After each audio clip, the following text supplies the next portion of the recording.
सैयदा पाक फरमाती हैं, ओ मेरे नबी के ग़ुलामों, मैंने ये रंग भी देखा है कि हुजूर पाक सल्लल्लाहु अलैहि वसल्लम इतना खड़ा रहे, इतना खड़ा रहे, इतना क़याम किया कि मुक़द्दस पैरों में वरम आ गए, पैर सूज गए, इबादत में इतने पैर सूज गए। सैयदा फरमाती हैं, पैरों में वरम आ गया। सारी रात ही हुजूर सल्लल्लाहु अलैहि वसल्लम ने नमाज़ पढ़ी। आप इतनी इबादत करते थे, कोई किसी के लिए इतना नहीं रोया जितना मेरे नबी सल्लल्लाहु अलैहि वसल्लम अपनी उम्मत के लिए रोए हैं। आज उम्मत का इतना भी फ़र्ज़ नहीं बनता, कम से कम खुशी में हुजूर की बातें कर लिया करें, हुजूर के किस्से सुन लिया करें, सुना दिया करें। आज इतना ख़याल भी हमें नहीं आता। कितना रोए हैं हुजूर उम्मत के लिए, कितना रोए हैं हुजूर अपनी उम्मत के लिए। उनके अहले बैत तो जन्नती हैं। अहले बैत किसे कहते हैं? अहल का मतलब है वाले और बैत का मतलब है घर। तो अहले बैत का मतलब है घर वाले, लेकिन किसके घर वाले? तो ये समझना बहुत ज़रूरी है कि किसे अहले बैत कहते हैं। तो जान लीजिए, अहले बैत का मतलब है हुजूर अक़दस सल्लल्लाहु अलैहि वसल्लम के घर वाले। तो अहले बैत जन्नती हैं, उनके तमाम सहाबा भी जन्नती हैं। हज़रत उमर रज़ी अल्लाह ताला अन्हा भी जन्नती हैं, हज़रत अली रज़ी अल्लाह ताला अन्हा भी जन्नती हैं, हज़रत अबू बकर रज़ी अल्लाह ताला अन्हा भी जन्नती हैं, उनके तमाम सहाबा भी जन्नती हैं।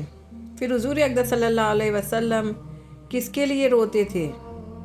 या तो तेरे लिए रोते थे या फिर मेरे लिए रोते थे। हज़रत आयशा ने जब हुजूर को कमज़ोर देखा तो हज़रत आयशा रज़ी अल्लाह ताला अन्हा ने रोते हुए कहा था कि इस उम्मत ने मेरे हुजूर को कमज़ोर कर दिया। तो हम गुनहगारों के गुनाहों को याद कर लो, कितना प्यार हुजूर हमसे करते थे। जिब्रील अमीन आए, हुजूर अक़दस सल्लल्लाहु अलैहि वसल्लम से कहने लगे, हुजूर अभी मैं जहन्नम में होकर आया हूँ और मैंने जहन्नमियों को देखा है। तो हुजूर सल्लल्लाहु अलैहि वसल्लम का अगला सवाल था, किस किस की उम्मत को देखा? जिब्रील अमीन ने कहा, या रसूलल्लाह, मैंने फ़लाँ नबी की उम्मत को देखा, मैंने फ़लाँ नबी की उम्मत को देखा, मैंने फ़लाँ नबी की उम्मत को देखा। जब बात नबी की उम्मत पर आ गई तो जिब्रील अमीन रुक गए। जब जिब्रील रुक गए तो नबी सल्लल्लाहु अलैहि वसल्लम बोले, जिब्रील आगे बोलो ना, आगे बोलो ना, क्या तुमने मेरी उम्मत को भी जहन्नम में देखा? जिब्रील अमीन बोल नहीं पाए, चुप रहे, क्योंकि जानते थे मेरे महबूब अपनी उम्मत से सबसे ज़्यादा प्यार करते हैं, सबसे ज़्यादा मेरे नबी सल्लल्लाहु अलैहि वसल्लम अपनी उम्मत से मोहब्बत करते हैं। जिब्रील अमीन ने सोचा उनकी उम्मत के तज़किरा करूँगा तो महबूब रो देंगे, और जिब्रील इसलिए नहीं बोल रहे थे कि महबूब के आंसू रब करीम को गवारा नहीं थे। महबूब फरमाते हैं, जिब्रील बोलो ना, मेरी उम्मत को भी देखा। एक ठंडी सांस लेकर जिब्रील बोले, या रसूलल्लाह, मैंने आपकी उम्मत को भी जहन्नम में देखा है। फिर इतना सुनने के बाद महबूब चले और मदीने के बाहर चले गए। 3 दिन तक महबूब का पता न लगा। 3 दिन हो गए, महबूब नज़र नहीं आए। मस्जिद नबवी सूनी सूनी लगती है, मेहराब खाली देखते हैं, आंसू निकल आते हैं। हर जगह तलाश किया, मुस्तफ़ा सल्लल्लाहु अलैहि वसल्लम का पता न लगा। सहाबा कहने लगे, शहर तलाश कर लिया, हुजूर नहीं मिले, क्या करें, जंगल तलाश करें। सहाबा तलाश करते करते जंगल में गए, मुस्तफ़ा को तलाश कर रहे हैं। आगे का किस्सा पिछली वीडियो में है। हुजूर इतना रोए गार में कि जिब्रील अमीन पैगाम लेकर आए। आगे पूरा किस्सा पिछली वीडियो में है, अब आगे सुनिए। रमज़ानुल मुबारक का आखिरी अशरा आने वाला है। लैलतुल क़द्र के बारे में तो सभी लोग जानते हैं। आज एतिकाफ़ के बारे में बात करेंगे। सबसे पहले एतिकाफ़ की फ़जीलत सुनिए। एतिकाफ़ एक ऐसी इबादत है जो पिछले पैगंबरों से चली आ रही है। रसूलुल्लाह सल्लल्लाहु अलैहि वसल्लम एतिकाफ़ को पसंद फरमाते थे। हुजूर अक़दस सल्लल्लाहु अलैहि वसल्लम ने कभी भी एतिकाफ़ नहीं छोड़ा। एक मरतबा एतिकाफ़ छूट भी गया था तो आप सल्लल्लाहु अलैहि वसल्लम ने नेक्स्ट ईयर 20 दिन का एतिकाफ़ फरमाया, और जो एतिकाफ़ छूट गया था उसकी क़ज़ा फरमाई। आप सल्लल्लाहु अलैहि वसल्लम ने कभी भी एतिकाफ़ नहीं छोड़ा। इससे आप लोग अंदाज़ा कर सकते हैं कि अल्लाह के नबी को एतिकाफ़ कितना पसंद था। आप सल्लल्लाहु अलैहि वसल्लम ने फरमाया कि जो एतिकाफ़ करता है या करती है, जो गुनाहों से महफूज रहता है, और उसको उन नेकियों का भी सवाब मिल जाता है जो वो नहीं करता। एहतिकाफ़ करने वाला का सोना भी इबादत है, एहतिकाफ़ करने वाले का खामोश बैठना भी इबादत है। हुज़ूर अक़दस सल्लल्लाहु अलैहि वसल्लम ने दूसरी हदीस में इरशाद फरमाया कि वो शख्स एहतिकाफ़ करता है, वो एहतिकाफ़ करने वाला जहन्नम से बहुत दूर हो जाता है। एहतिकाफ़ करने वाले और जहन्नम के बीच में एक खंदक हो जाती है। आप सल्लल्लाहु अलैहि वसल्लम ने फरमाया, एहतिकाफ़ करने वाले को यकीनी तौर पर लैलतुल क़द्र की रात भी मिल जाती है। आप सल्लल्लाहु अलैहि वसल्लम रमज़ान के आखिरी अशरे में एहतिकाफ़ फरमाया करते थे, इसलिए आखिरी अशरे में एहतिकाफ़ करना ये सुन्नत है। एहतिकाफ़ करने वाले का हर सेकंड नेकी में लिखा जाता है। बहुत सारी फ़जीलत है एहतिकाफ़ करने की, ये तो मुख्तसर सी फ़जीलत बताई जा रही है। अब एहतिकाफ़ कौन कर सकता है? एहतिकाफ़ मर्द हज़रात भी कर सकते हैं, ख़वातीन भी एहतिकाफ़ कर सकती हैं। मर्दों का एहतिकाफ़ मस्जिद में ही होता है, मर्दों का एहतिकाफ़ घर में जायज़ नहीं है। हाँ, ख़वातीन का एहतिकाफ़ घर में भी हो सकता है और मस्जिद में भी हो सकता है। जहाँ मस्जिद में ये फैसिलिटी है, पर्दे का पूरा इंतज़ाम हो, लेडीज़ की पूरी फैसिलिटी अलग होती है, तो वहाँ ख़वातीन भी एहतिकाफ़ मस्जिद में कर सकती हैं। लेकिन ख़वातीन का घर में एहतिकाफ़ करना ही अफजल है। घर में ख़वातीन कहाँ एहतिकाफ़ करें? सबसे पहले तो एहतिकाफ़ की टाइमिंग क्या है, एहतिकाफ़ कब से शुरू होता है? एहतिकाफ़ का जो टाइम है वो शुरू होता है 20वें रोज़ा, 20वां रमज़ान जो आता है, 20वें रोज़े का इफ्तार का टाइम जो शुरू होता है, बस वहीं से एहतिकाफ़ का टाइम भी शुरू हो जाता है। जो लोग एहतिकाफ़ करना चाहते हैं वो 20वें रोज़े को, जहाँ भी आपकी एहतिकाफ़ करना है, जो भी एहतिकाफ़ की जगह है, वहाँ पर 20वें रोज़े को इफ्तार से पहले पहले वहाँ चले जाएं।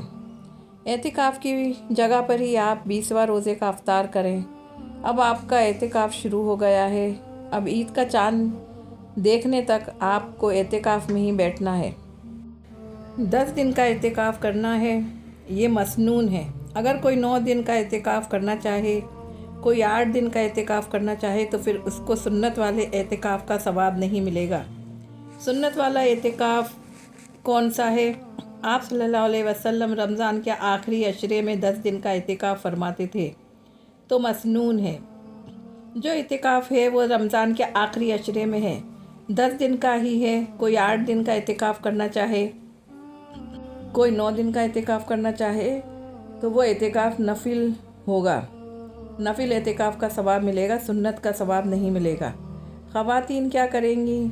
जहाँ भी आपको एहतिकाफ़ करना है, मान लो कोई रूम है, कोई कमरा ख़ास कर लो, जिस जगह आपको एहतिकाफ़ करना है, जिस रूम में आपको एहतिकाफ़ करने का सोचा है, आप उस रूम में ही रहेंगी।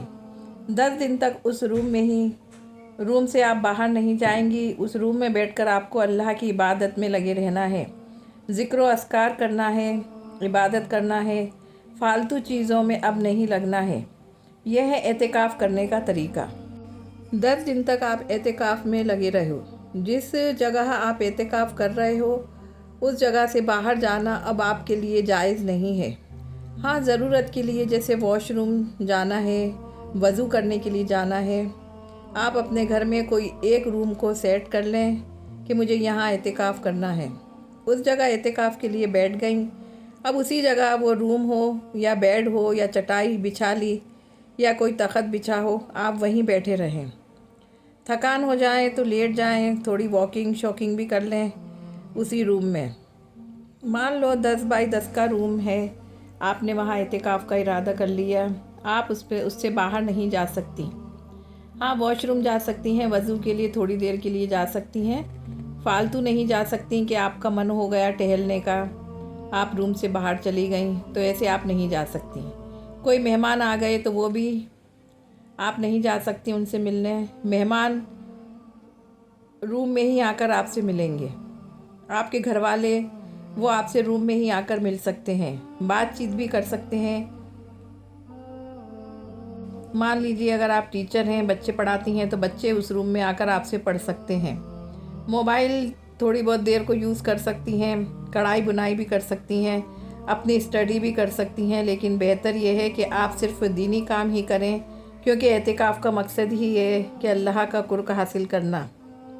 आप एहतिकाफ़ में बैठ गईं, बस अल्लाह की इबादत में ही लगी रहें। مسئلہ یہ ہے آپ کو اعتکاف کی جگہ میں ہی رہنا ہے، آپ گھر کا کام کرنے کچن میں نہیں جا سکتی۔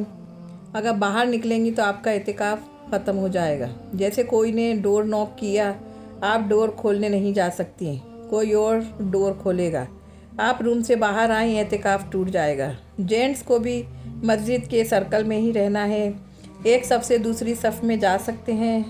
ویسے تو کچن سے کھانا افطاری کوئی اور لا کر آپ کو دینا چاہے دے گا۔ ہاں کوئی، یہ مسئلہ لیڈیز کے لیے ہے، کوئی آپ کو روم میں ہی کھانا یا افطاری دے کر جائے گا۔ ہاں اگر کوئی نہیں ہے، مجبوری ہے، تو آپ جلدی سے کچن میں جا کر کھانا افطاری وغیرہ کچن سے اٹھا کر اعتکاف والے روم میں لے جائیں، روم میں ہی کھائیں۔ یہ نہیں کہ آپ کچن میں ہی کھا لیں، کچن میں کھا لیا تو اعتکاف ٹوٹ جائے گا۔ اسی طرح وضو کے لیے گئیں، وضو کرو جلدی سے، واپس روم میں جلدی سے آ جائیں۔ اعتکاف کی جگہ پر آپ سارے کام کر سکتی ہیں، سارے گھر والوں کے ساتھ آپ اعتکاف والے روم میں افطار بھی کر سکتی ہیں، انہیں اپنے روم میں بلا کر۔ تو یہ ہے اعتکاف کرنے کا خواتین کا طریقہ۔ کوئی 4 دن کا بھی اعتکاف کر سکتا ہے، ثواب نفل اعتکاف کا ہی ملے گا۔ کوئی 1 دن کا بھی اعتکاف کر سکتا ہے، لیکن اسے سنت کا ثواب نہیں ملے گا۔ ایک مسئلہ، اگر لیڈیز کا ناپاکی کے دن اگر آخری عشرے میں آنے والے ہیں تو وہ اعتکاف نہ کرے۔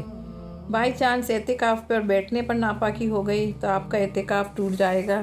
لیکن چونکہ آپ نے اعتکاف کی نیت کی ہے تو اللہ تعالیٰ نیت کو دیکھ کر آپ کو اعتکاف کا ثواب ضرور دے گا، کیونکہ عمل کا دار و مدار نیت پر ہے۔ آپ کو اعتکاف کا ثواب ملے گا۔ اب آپ کو سمجھ آ گیا ہوگا اعتکاف کے بارے میں۔